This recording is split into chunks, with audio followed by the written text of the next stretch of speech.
Praise the Lord, hallelujah. खुदा दा शुक्र करते हैं, उसकी दया, उसकी मोहब्बत के लिए, उसके बड़े रहम के लिए, आज के सच्चे समय के लिए उसने फिर हमें एक अच्छा मौका दिया है कि हम उसकी हज़ूरी में आएँ, उसके पवित्र वचनों को सीख सकें। और जैसा हमारे वीडियो में कहते हैं, इसमें भी मैं कहना चाहूँगा, जिन्होंने अभी तक चैनल को सब्सक्राइब नहीं किया, वो ज़रूर सब्सक्राइब करें, बेल आइकॉन को दबाएँ और उसमें ऑल नोटिफिकेशन पर जाकर क्लिक करें ताकि हमारी सारी वीडियो आप तक समय पर पहुंचती रहें। वीडियो को शेयर करना ना भूलें, लाइक करना ना भूलें और कमेंट में ज़रूर अपने विचार लिखें। जो कुछ खुदा के रूह ने आपको सीखने में मदद किया है, वो तजर्बा हासिल हमारे साथ साझा करें। और यदि कोई आपको बात समझ नहीं आई तो आप बड़े ही एक बढ़िया ढंग से उस सवाल को पूछ सकते हैं, आपके पास ये हक है। और खुदा के रहम से हम ज़रूर, यदि आप कोई सवाल रखेंगे तो उसको क्लियर ज़रूर करेंगे। और यदि कुछ आपके मन में कोई विचार है जिस पर आप चाहते हैं कि कोई वीडियो बनाई जाए, कोई बाइबल का ऐसा विषय, तो वो भी आप ज़रूर लिख कर दे सकते हैं। यदि कोई आपका प्रार्थना का विषय है, वो भी आप लिख कर दे सकते हैं कमेंट बॉक्स में। और हम पूरी ईमानदारी से खुदा के आगे आपकी दरख्वास्त को रखेंगे ताकि खुदा का रहम आप पर बना रहे और आप खुदा में बढ़ते रहें। सो ये भी एक सेवा ही है। यदि आप तक ये वचन पहुंचा है तो आप ज़िम्मेवारी के साथ औरों तक पहुंचाएं ताकि जो सच्चाई आप तक पहुंची है वो औरों तक भी पहुंच सके। खुदा आप सबको बड़ी बरकत दे। आज का विषय है, एक सवाल आया था हमारे पास कि कैसे आप कह सकते हो कि प्रभु यीशु मसीह ही खुदा है। क्योंकि वचन में तो लिखा है, जैसा पहला तीमुथियुस का खत 2 की 5 हम पढ़ते हैं तो उसमें लिखा है, क्योंकि परमेश्वर एक ही है। परमेश्वर एक ही है और परमेश्वर और मनुष्यों के बीच में भी एक ही बिचवई है, अर्थात मसीह यीशु जो मनुष्य है। तो अब यहाँ पर यदि इस आयत को हम पढ़ेंगे, तो यदि खाली इसी आयत को पढ़ेंगे तब ये बात क्लियर नहीं हो पाएगी कि इसमें लिखने वाला क्या हमें समझाने की कोशिश कर रहा है। क्योंकि इसमें तो साफ लिखा है, अर्थात मसीह यीशु जो मनुष्य है। वो मनुष्य क्या है? परमेश्वर और मनुष्यों में बिचवई है। तो साफ तो लिखा है कि वो मनुष्य है। तो फिर आप कैसे कह सकते हो कि प्रभु यीशु मसीह खुदा है?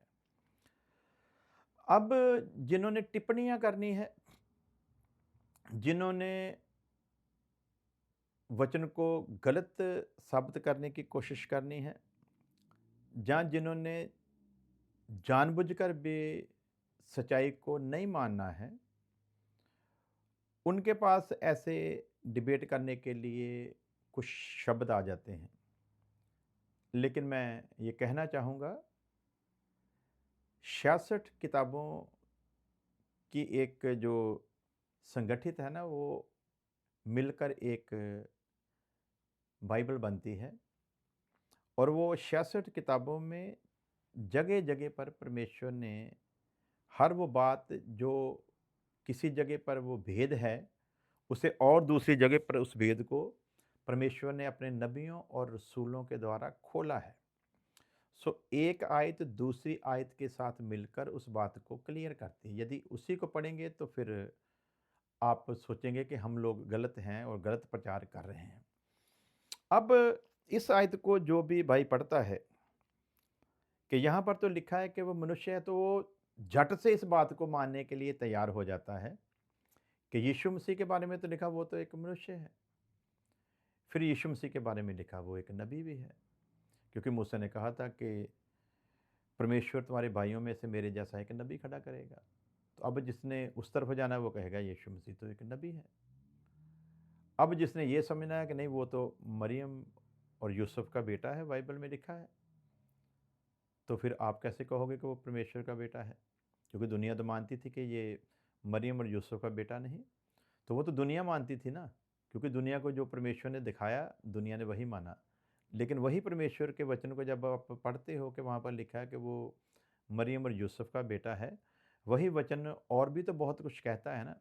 तो फिर हम एक ही बात को क्यों उठाते हैं? जहाँ पर ये लगता है कि नहीं यहाँ पर तो प्रचारक फँस जाएँगे। सो प्रचारक नहीं फँसेंगे मेरे अजीजों, क्योंकि हमने प्रभु से सेवा पाई है और प्रभु के वचन को हम लोग बड़ी बारीकी से स्टडी करते हैं और हर बात जो हमारी समझ में नहीं आती और आयतों को पढ़ते हैं जब, तो परमेश्वर का आत्मा उन सारी बातों को जिनका जवाब उस आयत में हमारे पास नहीं होता, वो दूसरी आयतों से परमेश्वर उन बातों को क्लियर करता है। अब जो ना मानने वाला है, जो बाइबल में विश्वास नहीं करता, वो इस बात को लेगा और वो मानता है कि ये बात सच्ची है।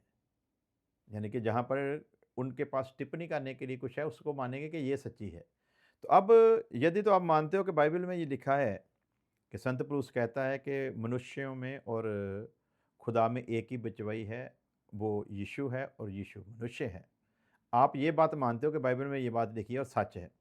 तो यदि आप ये मानते हो बाइबल की बात, तो फिर आपको उसी बाइबल की दूसरी बात भी माननी पड़ेगी। दूसरी बात में क्या लिखा है? यूहन्ना 1:14 को जब हम पढ़ते हैं, यूहन्ना की अंजील 1 अध्याय उसकी 14 आयत को, वहाँ पर लिखा वचन देहधारी हुआ और हमारे बीच में डेरा किया। तो यदि आप उस बात को मानते हो, तो फिर आपको इस बात को भी मानना पड़ेगा। तो या फिर दोनों को ना मानो, या फिर यही मान लो कि बाइबल झूठी है, तो आप किनारा करो, फिर तो आपको इसको पढ़ने और सवाल करने का कोई हक नहीं। तो यदि सवाल करना है, तो फिर सारी बातों को लेकर ही एक खुलासा होगा, एक-एक बात को लेकर नहीं हो सकता। यदि आप इस पर विश्वास करते हो कि तीमुथियुस 2:5 में ऐसा लिखा है, तो फिर आपको ये भी विश्वास करना होगा कि बाइबल में लिखा है कि आदि में शब्द था, शब्द परमेश्वर के संग था, शब्द ही परमेश्वर था, यही आदि में परमेश्वर के संग था, सभी कुछ उसी के द्वारा रचा गया, रचना में कोई भी चीज़ उसके बिना नहीं रची गई। वो जगत में आया और जगत के लोगों ने उसे कबूल नहीं किया।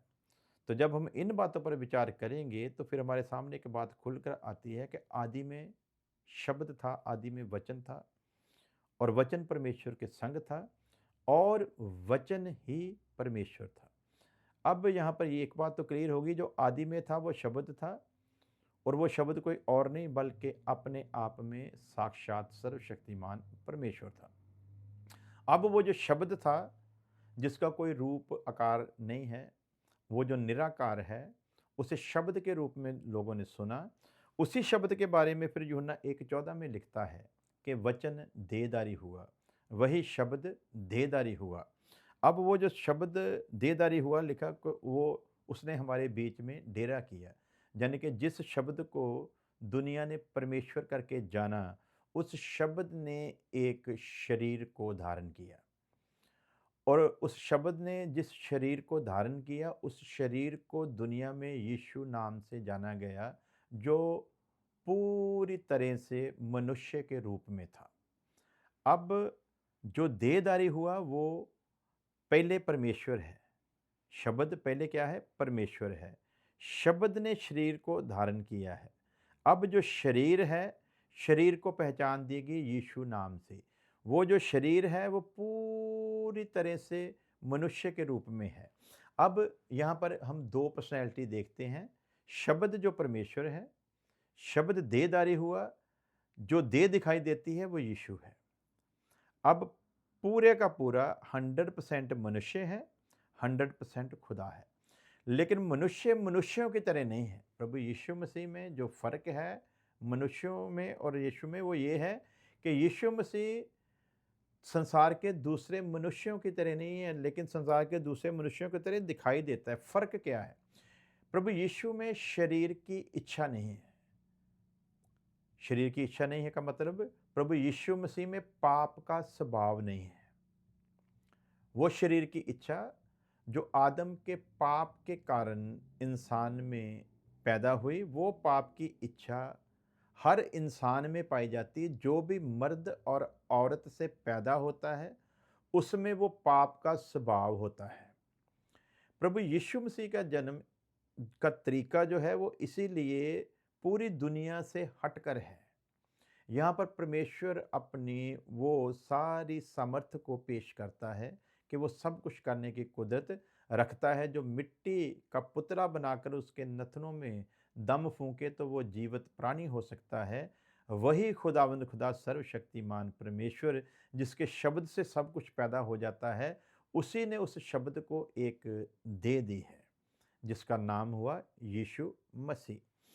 सो जानते हैं वो यीशु जिसका दुनिया आज अलग अलग नामों से जानती है, लेकिन उसके हर एक नाम के पीछे का एक अर्थ है।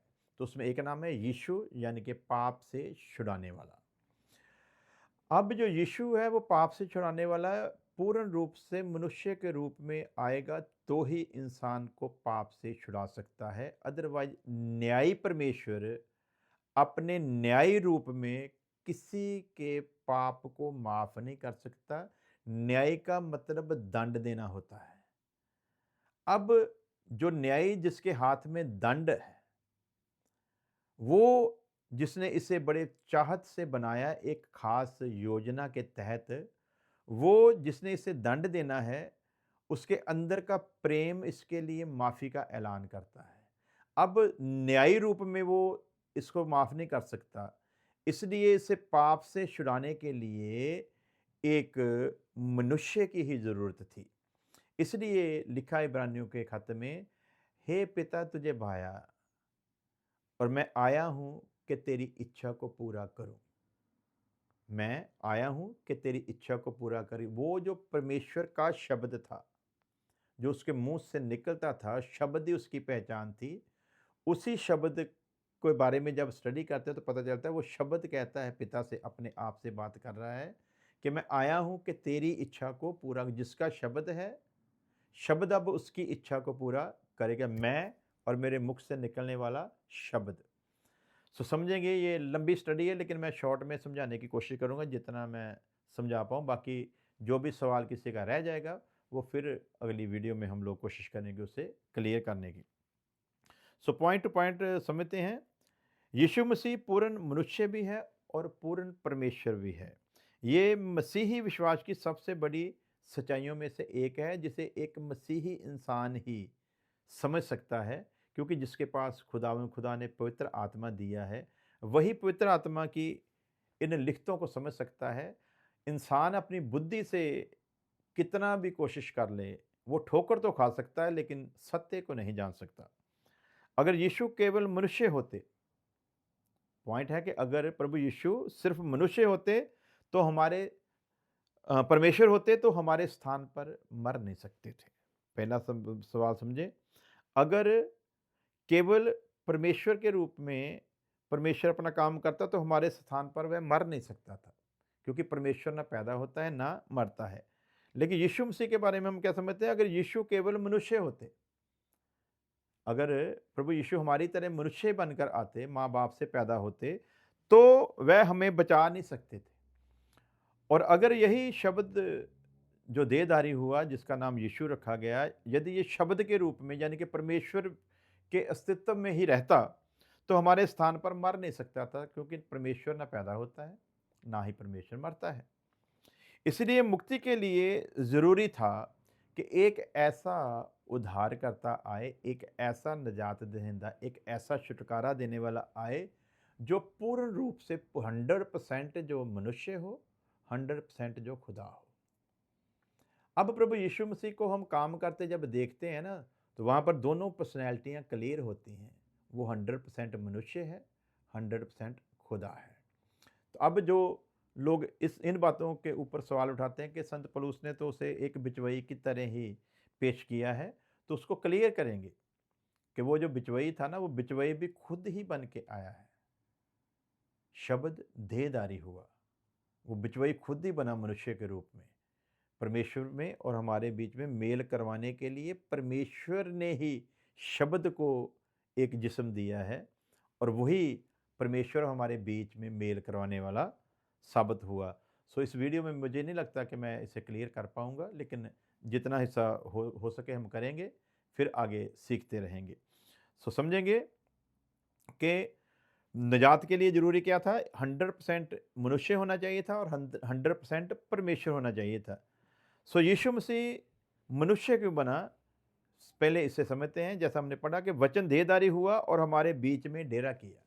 शब्द देहधारी हुआ और हमारे बीच में डेरा किया, जिसका कोई रूप नहीं था, उसने मनुष्य का रूप धारण। शब्द का कोई रूप नहीं होता, लेकिन शब्द ने क्या किया? शब्द ने मनुष्य का रूप धारण किया। इस शब्द की ताकत को इस तरह आप समझ सकते हैं कि बाइबल बताती है, परमेश्वर के मुख से शब्द निकलता गया और सब कुछ बनता गया। उसने समुद्र से कहा, इस किस्म किस्म के जीव जंतु पैदा कर, समुद्र ने कर दिए। उसने मिट्टी से कहा, इस किस्म के रेंगने वाले, चलने वाले, उड़ने वाले जीव जंतु पैदा कर। मिट्टी ने परमेश्वर की इच्छा को समझा, हुक्म को माना, शब्द कहा गया और मिट्टी ने वैसा पैदा कर दिया। लेकिन इंसान को ऐसा नहीं बनाया, इंसान की रचना ही अलग से परमेश्वर ने की है, वो भी हमें बाइबल खोल कर बताती है। तो समझे, वचन देहधारी हुआ यानी कि जिसका कोई रूप नहीं, उसने मनुष्य का रूप धारण किया। मनुष्य को प्रतिनिधि चाहिए था। मनुष्य को क्या चाहिए था? प्रतिनिधि। आदम ने पाप किया और पूरी मानव जाति पाप में गिरी, यानी कि वो एक गुनाहगार हुआ, उससे पैदा होने वाला हर एक गुनाहगार माना गया। क्योंकि आदम के अंदर जो शरीर की इच्छा थी, जो पाप का स्वभाव था, आदम से पैदा होने वाले हर शख्स में वो पाप का स्वभाव था। और वचन में एक खास बात लिखी है कि कोई मनुष्य किसी का छुटकारा नहीं कर सकता, मनुष्य किसी का उद्धार नहीं कर सकता, क्योंकि मनुष्य में पाप का स्वभाव है।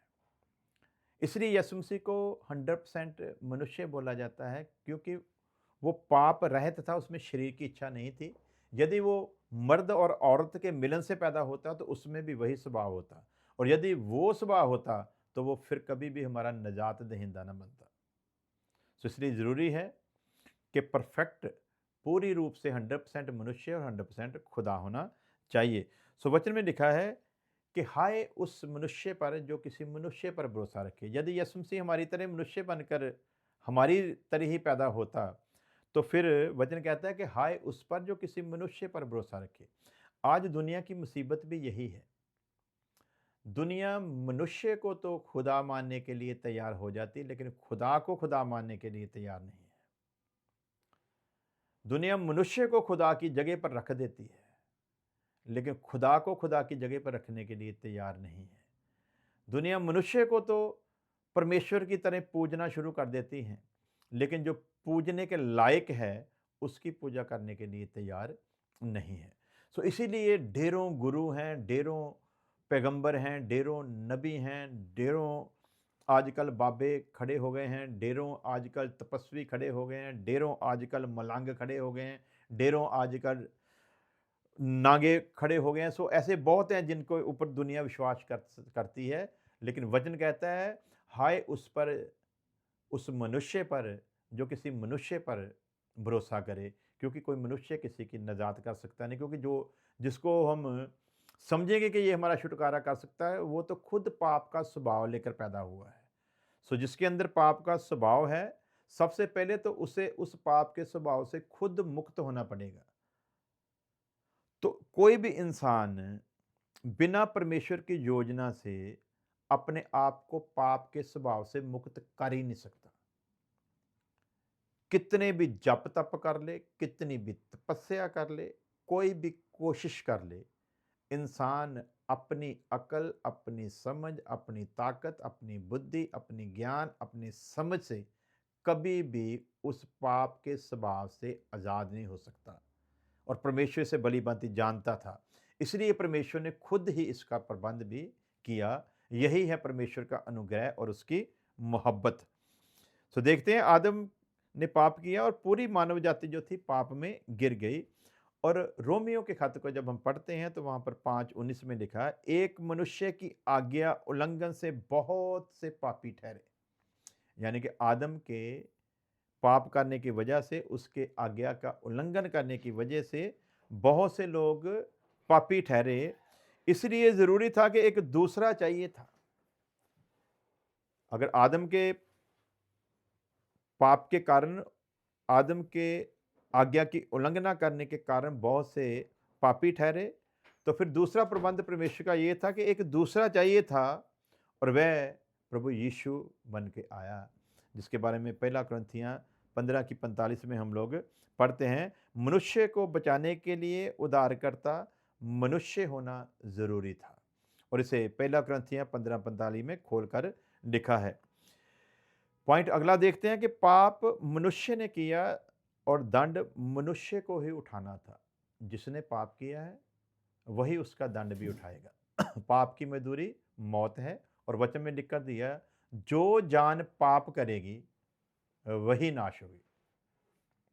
अब पाप मनुष्य ने किया है तो दंड भी मनुष्य ही उठाएगा, मनुष्य को ही उठाना पड़ेगा। परमेश्वर न्यायी है, वह बिना दंड के पाप की क्षमा नहीं करता। ये तो दुनिया भूल जाए कि यदि किसी ने पाप किया है तो परमेश्वर बिना दंड दिए हुए उसके पाप को क्षमा कर दे, क्योंकि वो न्यायी है, वह बिना दंड के पाप क्षमा कर ही नहीं सकता।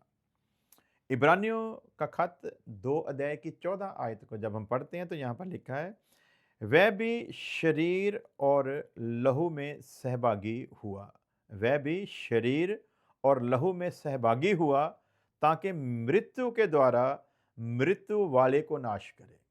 वो इस तरह इसलिए प्रकट हुआ, या इसलिए उसने जन्म लिया, या वो इसलिए पैदा हुआ, वो क्यों शरीर और लहू में सहभागी हुआ, ताकि मृत्यु के द्वारा मृत्यु लाने वाले को नाश करे। जिसके कारण मृत्यु आई ना, उसको नाश करने की प्लानिंग के लिए ज़रूरी था एक ऐसी कुर्बानी जो निष्पाप हो, जो पाप रहित पैदा हुआ हो, और पैदा होने के बाद भी जिसने कोई पाप ना किया हो।